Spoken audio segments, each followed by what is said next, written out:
What's going on, everybody? Just a quick video here, basic install, nothing too in-depth. On this Giant Talon 229er that I bought, it came with some Maxxis Ikon tires, the ones that came straight from the manufacturer. At the trail I go to, which is Alafaya State Park, I was noticing a lot of slipping, and I am newer into mountain biking, and I didn't know if necessarily that was the tires or just the form that I was using while pedaling. I have thrown these Vittoria tires on now, and I am loving the setup initially. It is a great setup.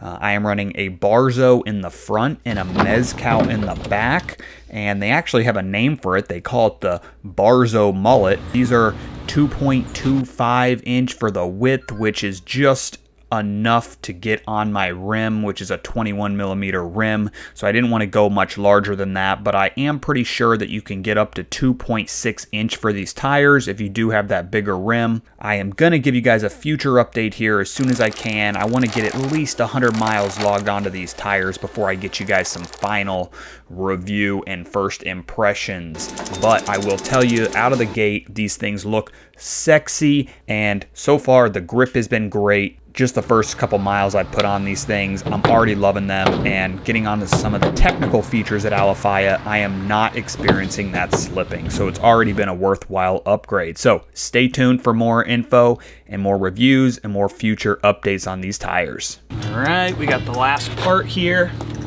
Again, just be careful of your tube, and boom, like a glove.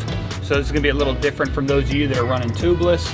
Now, last thing I like to do, I like to run along the edge here. Look to see if you can see your tube at all popping out from the actual tire tread underneath.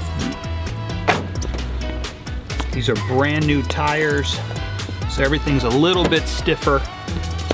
You can always use tire levers. As you saw, I didn't have to use any tire levers for the install of mine. One other trick you can always do if you got a really tight rim and tube, you could always, and that's what I actually have sitting right over here, is just some soapy water. You could always just, you know, get it on your fingers, rub it around the actual edge here, and that's gonna help slip it in. Everything looks good.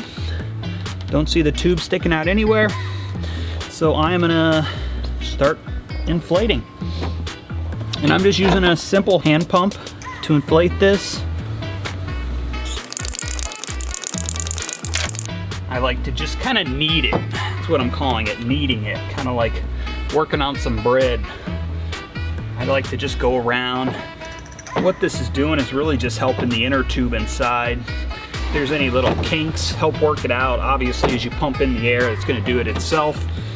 But everyone's got their own little style they like to do.